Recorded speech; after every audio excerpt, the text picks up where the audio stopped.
수많은 고도비만 분들이 이번에는 정말 살 빼야지 라고 마음먹고도 계속 실패하는 이유가 뭘까요?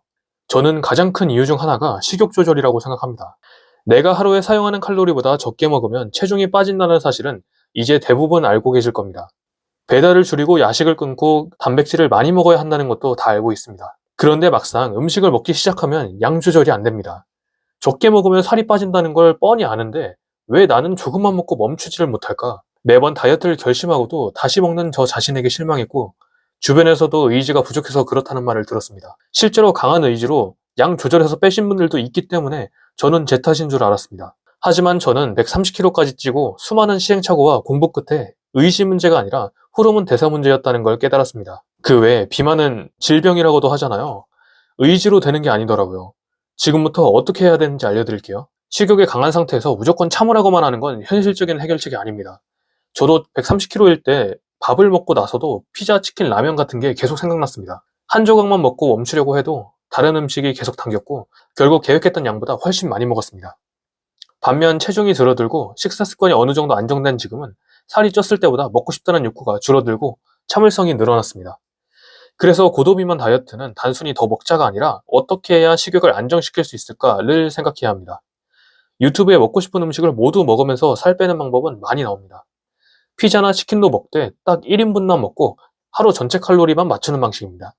이 방법이 잘 맞는 사람도 분명히 있습니다. 근데 그게 가능하다면 대부분의 분들이 다이어트에 실패하지 않으실 거라고 생각합니다.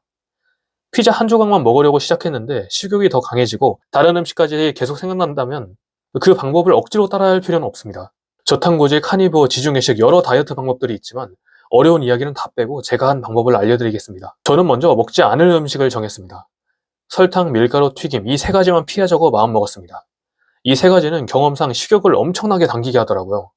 그렇다고 고추장이나 간장 같은 양념류를 아예 배제하진 않았습니다. 처음부터 칼식단을 하려고 하면 금방 포기하기 마련이니까요. 그 다음에는 먹지 말아야 할 음식만 생각하지 않고 제가 먹을 음식을 미리 정했습니다.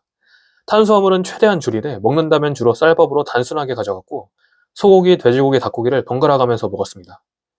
가능하면 채소나 김치 같은 음식도 같이 먹었습니다. 고기는 소금, 후추 정도로 구워 먹거나 요리를 해서 먹었습니다. 처음에는 칼로리를 정확하게 맞춰서 적게 먹으려고 했는데 그러니까 너무 배가 고파서 오래 유지를 못하겠더라고요. 그래서 처음부터 배고플 정도로 줄이기보다는 제가 정한 음식 안에서 만족할 때까지 먹는데 집중했습니다. 물론 처음 하루 이틀은 계속 생각났습니다. 식욕에 못 참고 배달시켜 먹었을 때도 있습니다. 하지만 설탕, 밀가루, 튀김은 최대한 배제한다는 생각을 가지고 최대한 줄였습니다. 정리하자면 식사의 기본 마인드 세팅은 설탕, 밀가루, 튀김을 피하고 탄수화물은 최대한 줄이되 먹는다면 쌀밥으로 먹고 깨끗한 고기류 위주로 먹자가 핵심입니다. 간헐적 단식과 전투 운동에 대해서도 말하고 싶지만 이번에는 식단에 관해서만 말해봤습니다. 시청해주셔서 감사합니다.